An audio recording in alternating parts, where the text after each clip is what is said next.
We do have breaking news in our Sunrise Smart Start. A large police presence currently at Rochester General Hospital in response to a potential threat made over social media. The hospital has been in lockdown since 1:45 this morning. That's where we find Jatira Marsh, who joins us now live from the scene with what we know. Jatira, what can you tell us? Allie, Amel, good morning. I'm standing in front of the Rochester General Hospital, where the hospital is currently on lockdown along Portland Avenue. I'm going to step to the side so you can get a better view of what's happening.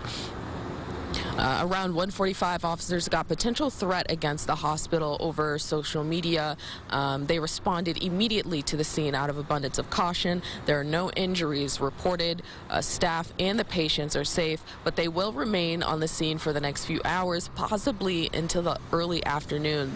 They are unsure how long the hospital will be on lockdown, and they wouldn't discuss the nature of the threat. However, if you have scheduled an appointment at the hospital, you are welcome to come, but police will still be there. Cars are coming in. They're allowing staff members and emergency care patients.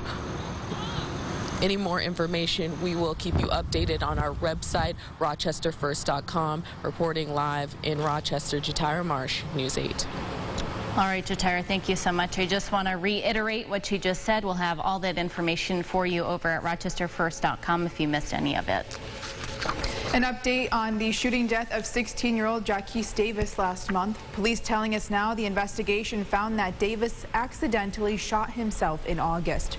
We're told that Davis was spotted on surveillance footage just before the shooting with an unidentified suspect committing an armed carjacking robbery at the corner of Goodman Street and Garson Avenue. Police say they then fled the scene in a stolen vehicle, making it to Pennsylvania Avenue. Once parked, police say Davis ran from the car, which is where they say he shot himself accidentally. He later died at the hospital from those self-inflicted injuries. Police are still investigating the carjacking.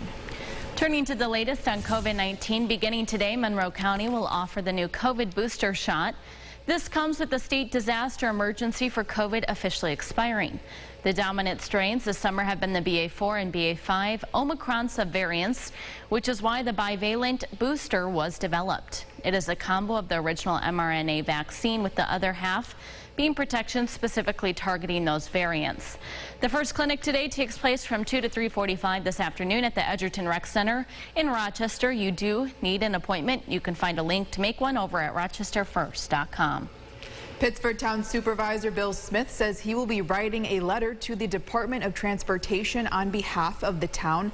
This will accompany the petition to lower the speed in the area of Clover Street and Calkins Road after a serious crash last month, killing 24-year-old Cully Warner. In that letter, Smith will also ask the DOT to change the passing zones on the road to no passing zones. This comes after multiple community members we spoke with expressed their concerns over the stretch of the road, which saw 4 traffic fatalities between 2005 and 2019.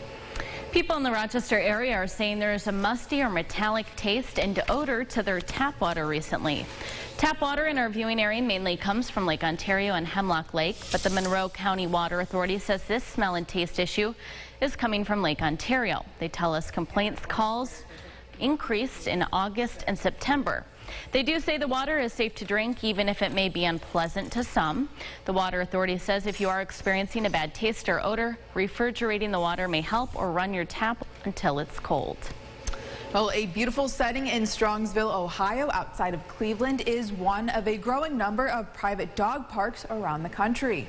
A website and app called Sniff Spot allows pet owners to rent their dogs' private parks at reasonable prices. Users can block off times to bring their dogs to a yard of their choice, from prices ranging from $7 to $15 an hour. Hosts in their yards receive ratings based on their overall experience for dogs and their humans, and there is a discount for those who book for multiple dogs. Sniff Spot is available to download on your phone's app store. Well, James, hopefully today is a good morning to get a dog walk in. Yeah, you know what I just thought about, though, is the big question for that? Yeah. What? Who picks up the poop? Oh, I'm sure the owner has to. I'm sure that's in the... Okay, in the contract?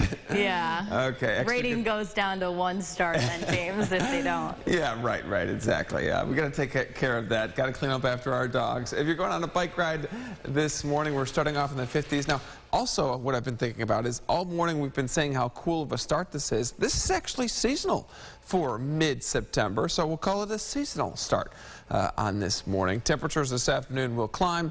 We should get into the 70s later today. A cool stretch before a big warm-up in the 8-day forecast. We'll show you that at the end of the show. Allie? All right, James, thank you. Let's take a look at our roads and our sunrise traffic. Good news is no accidents to report right now. 394, 95, 90 are running on time. Should be a smooth ride into work. The Board of Regents voting unanimously to require non-public schools to show they are giving students the same education public school students receive in core subjects. This includes math, science, English, language arts, and social studies. A spokesperson with the Education Department says the vote does not regulate religious instruction. Some in the Jewish community argue this goes against their religious beliefs. The rule is set to take effect on September 28th. Non-public schools such as religious schools would be reviewed by the end of the 2024-25 school year. A popular Brockport eatery announcing it will reopen its doors today. Jimmy Z's Plates and Shakes making the announcement over social media. The restaurant closed in March over concerns of inflation, staffing shortages, and an injury suffered by the owner. Going forward, Jimmy Z's will be open from 3 to 8 p.m. During a Rochester School Board meeting, discussions on the search for a permanent superintendent for the district took priority. This comes after Dr. Leslie Myers-Smalls announced her departure in July. School Board President Cynthia Elliott was presented with 3 possible options to conduct the superintendent search. The board can decide BOCES can help find someone or a private firm can do it. As it stands now, Carmine Peluso is serving as the interim superintendent. Increased food benefits coming to families enrolled in the Supplemental Nutrition Assistance Program, also known as SNAP. Governor Kathy Hochul announcing the additional $234 million in assistance. We're told all households participating in SNAP, including those who already receive maximum benefits, will receive a supplemental amount this month. Some families even seeing those funds now. In national news this morning, cleanup efforts and damage efforts were underway Tuesday east of Los Angeles after heavy rains unleashed mudslides in a mountain area scorched by wildfire 2 years ago, sending boulders across roads, carrying cars away, prompting evacuations and shelter-in-place orders. Firefighters going street to street to make sure no residents were trapped after mud flows began flooding roads. So far, it's reported that there is no one missing and no one dead. Multiple homes and structures have varying levels of damage, including a commercial building where the mud was so high the roof collapsed. Well, in international news, in Ukraine, the dramatic advance of Ukraine's army is causing some public anger in Russia. Ukrainian troops have liberated an estimated 2,000 square miles of territory in recent days. Ukrainian President Volodymyr Zelensky says the counterattack will continue. Russian President Vladimir Putin is facing some rare criticism at home. And Secretary of State Antony Blinken warned while this counteroffensive was well planned and clearly benefited from Western military aid, it is too early to predict an outcome. Here's what some people might be talking about at the water cooler this morning. Brad Pitt and Margot Robbie teaming up and partying in 1920s Los Angeles. A boisterous and scandalous Hollywood is the setting for Oscar-winning director Damien Chazelle's latest film, Babylon. The newly released trailer shows Pitt and Robbie as actors reveling through the transition from silent movies to talkies in the late 1920s.